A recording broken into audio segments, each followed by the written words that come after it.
ये 100 साल पहले से प्लानिंग था। एक जात को एक भीमराव अंबेडकर संविधान जो बनाया था। अररिया के पूर्व सांसद सरफराज आलम मौजूद हैं। जैसा कि आप सबों को मालूम है कि वक्फ संशोधन कानून को लेकर पूरे देश में हंगामा बरपा है। अलग अलग राजनीतिक दल और सामाजिक संगठन इसका विरोध कर रहे हैं और अब ऐसा भी देखने को मिल रहा है कि जितनी मिली तंजीमें हैं, चाहे बिहार पे हो या कौमी सतह पर हो, वो सारी तंजीमें एक साथ एकजुट एक बैनर के तले अब आ रही है और अलग अलग जगहों पर इसका मतलब एक बैनर के नीचे प्रोटेस्ट किया जा रहा है। बीते दिनों किशनगंज में भी एक प्रोटेस्ट देखने को मिला और वैसी ही जानकारी बीते दिनों निकलकर अररिया से भी सामने आई है कि all India Muslim personal law board के देख रेख में इमारत शरिया, जमीयत उलमा हिंद और दीगर जितनी भी तंजीमें हैं, सब लोग एक साथ मिलकर एक प्रोटेस्ट का कॉल देते हैं। 3 मई को एक प्रोटेस्ट होना है, लेकिन उससे पहले एक जानकारी हमारे पास ये आ चुकी थी कि 28 अप्रैल को अररिया के जोकीहाट विधानसभा क्षेत्र अंतर्गत उदाहाट मैदान में पूर्व सांसद सरफराज आलम के नेतृत्व में एक प्रोटेस्ट का आह्वान किया गया है और वो प्रोटेस्ट का जो आह्वान किया गया है वो सीमांचल विकास मोर्चा के बैनर तले किया गया है। हमारे साथ पूर्व सांसद सरफराज आलम खुद मौजूद हैं। सर, किस तरह का प्रोग्राम है उदाहाट में 28 अप्रैल? सबसे पहले तमाम काउंसिल को एक साथ आने के लिए, इस काम के लिए सीमांचल मोर्चा की ओर से तमाम लोगों का मैं खैर मकदम करता हूँ, खुश आमदीद कहता हूँ। उसी के रोशनी में 3 तारीख का जो प्रोग्राम है, बड़ा प्रोग्राम, और तमाम उलमाओं को, तमाम काउंसिल के लोगों को उदाहाट में 28 तारीख को 3 बजे उसी 3 तारीख की तैयारी के लिए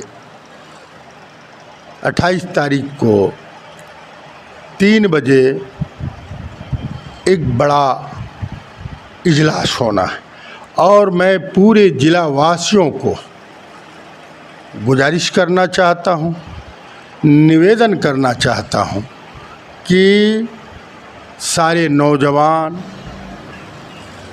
बुजुर्ग इस इजलास को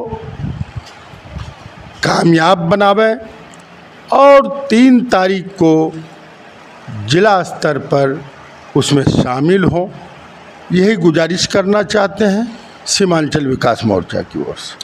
सर, जैसा कि लगातार लोग कह रहे हैं या मुस्लिम समाज में एक असंतोष का माहौल है कि वक्फ संशोधन कानून के आने के बाद से, पहले बिल था, एक्ट बन गया है, राष्ट्रपति का हस्ताक्षर हो गया और वो नाफिज भी हो चुका है, तो सर ऐसे में लोग ये भी आरोप लगा रहे हैं और उनको संदेह भी है कि सरकार की ये कहीं ना कहीं कोशिश है कि मुसलमानों की या वक्फ की जो संपत्तियाँ हैं उसको हड़पने की कोशिश है। ये लोग आरोप लगा रहे हैं, आपको क्या लगता है? देखिए, आरोप तो सही है और ये मामला लंबे अरसे से चल रहा था। एनआरसी का मामला हो, डिफरेंस एक मिल्लत को, ये जो दिल्ली में बैठे हुए लोग हैं और इसी पर सियासत कर रहे हैं, और एक आदमी को, जबकि संविधान में भीमराव अंबेडकर संविधान जो बनाया था, संविधान की धज्जियां उड़ा रही और ये 100 साल पहले से प्लानिंग था। एक जात को, एक कम्युनिटी को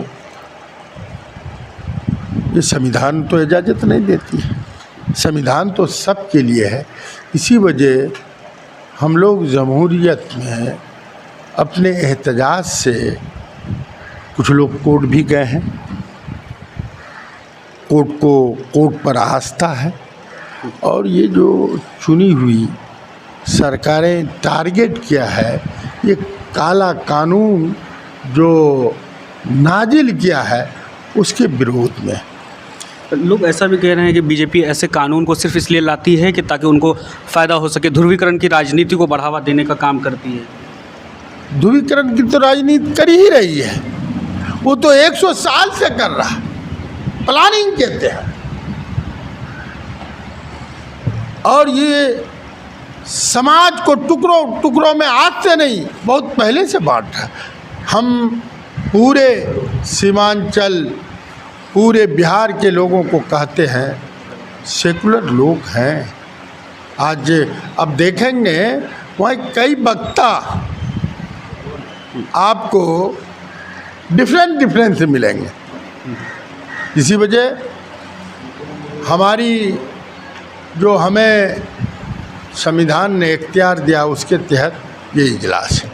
बहुत बहुत तो धन्यवाद। ये थे हमारे साथ पूर्व सांसद सरफराज आलम। इन्होंने अपील की है और जो कि हाट विधानसभा खासतौर से पूरे अररिया ज़िला वासियों से कि जो 3 तारीख का जो प्रोटेस्ट का कॉल है तमाम मिली तंजीमों के बैनर तले, मतलब उन सब के तरफ से एक तरफ, मतलब ये नहीं कह सकते किसी एक तंजीम का है, बल्कि सभी तंजीमों ने मिल करके ये ऐलान किया है कि 3 तारीख को एक बड़ा प्रोटेस्ट होना है। 10 बजे दिन में 0 माइल से एक प्रोटेस्ट मार्च निकलेगा जो चांदनी चौक होते हुए सुभाष स्टेडियम में जिसका समापन होना है। और उसी की तैयारी को लेकर के 28 अप्रैल को उदाहाट हाई स्कूल मैदान में 3 बजे से एक अहम बैठक बुलाई गई है, जिसमें पूर्व सांसद महोदय ने लोगों से आने की अपील की है। सर, आपने अपना वक्त दिया, बहुत बहुत शुक्रिया।